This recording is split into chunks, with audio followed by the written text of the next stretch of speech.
Hi, everybody. Thanks for joining us today. I am going to try to breeze through this really quickly. We have about 7 minutes, and we're talking about assessment of a program. So I need to tell you a little bit about the program and then get to the assessment. So I'm going to do my best. I want to start by saying this is about teaching, secondary school teaching in the disciplines. It's across the disciplines, and my work is in literacy. So I focus on disciplinary literacy, teaching and learning, and I teach teachers to teach disciplinary literacy. But this is a cross-program kind of project. We have modeled it on medical education, and I'll explain why in a bit. And I have 3 key points that I want to make sure I hit on. One is that as we developed these assessments, and the entire program, we were tinkering toward reform. Mary Kennedy at MSU talks about not actually blowing everything up and making grand scale wholesale reform, but in fact tinkering toward things. As we tinkered, we capitalized on serendipity. So one interesting change would lead to unanticipated results, and we found that a number of those results were really positive, and so we would build on the results. And we did that because we were constantly conducting research to guide our decision making. So we wouldn't just take a serendipitous result, but we'd actually try to assess that. And so we engage in the School of Ed in what we call design-based research, where we actually study the design, proof of concept, some people might think of it, or formative research. And so we were doing that throughout. Okay, a bit of background on the teacher education program, the secondary teacher education program. The elementary program is slightly different. Again, I don't have time to talk through all of this and our whole history of developing the program, but basically we spend a whopping 3 semesters educating teachers in this country, or in the state and in this country. They of course get an undergraduate degree. This is an undergraduate program. We also have a master's program. It's the same. It's the equivalent of 3 semesters. They do an undergraduate degree in a discipline that is in LS&A or some other school. I guess there aren't really any others. And then they enter our program and they take these courses, and we work on aligning the courses in each semester and across the program, the whopping 3 semesters. They enter in the winter.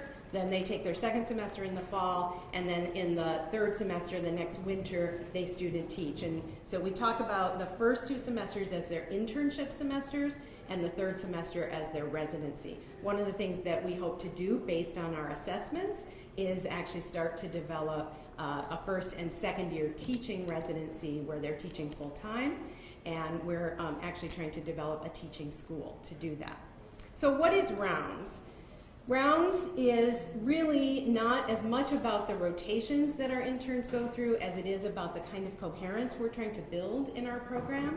So it's really about bringing the participants, that's that big gear in the middle, together with disciplinary concepts and practices that they're learning in all sorts of different places across campus, and then with secondary school teaching and learning spaces, including LS&A, the field, and our School of Education.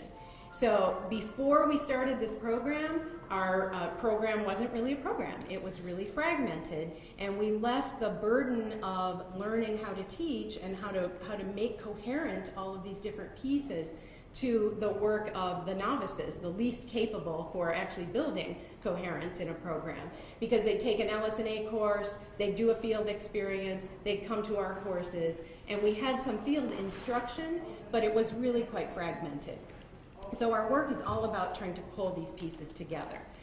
Now, why did we develop an assessment system, and what did it look like, and how did we how do we constantly revise the assessment system? So the assessment system really grew out of a grant that I received to work on disciplinary literacy. In fact, the whole Rounds program grew out of that grant.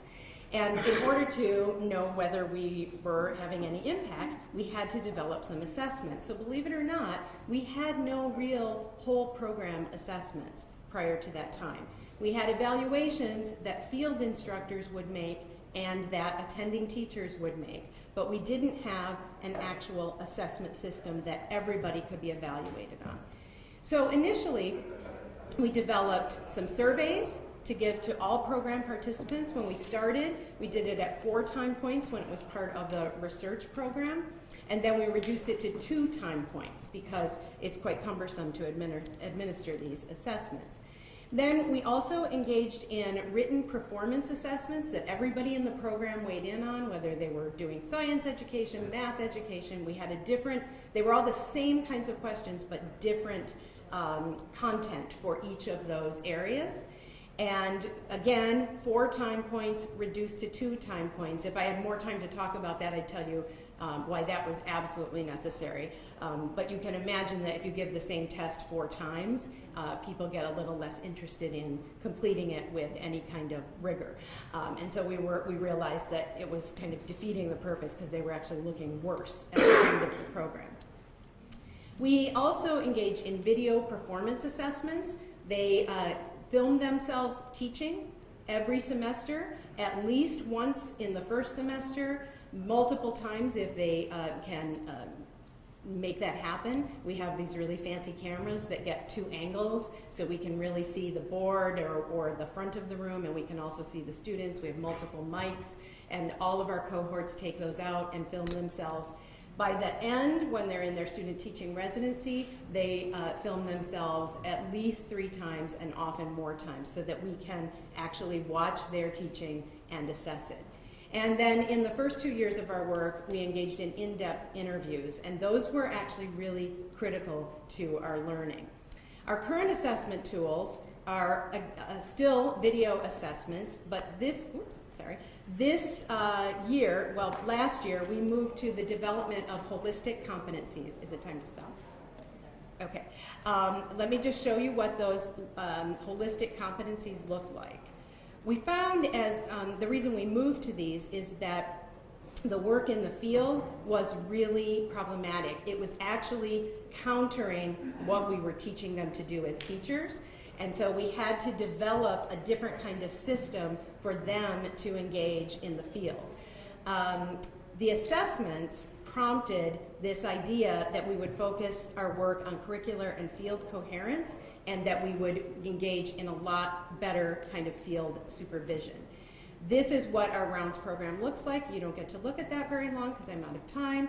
This is what our competency model looks like. We put their students at the core of our assessment. We want to know whether they know how to teach students. We want to know whether they know how to work with texts, whether they can engage with some rigor in really high-level instructional practices, and whether they can engage in deep professional practices.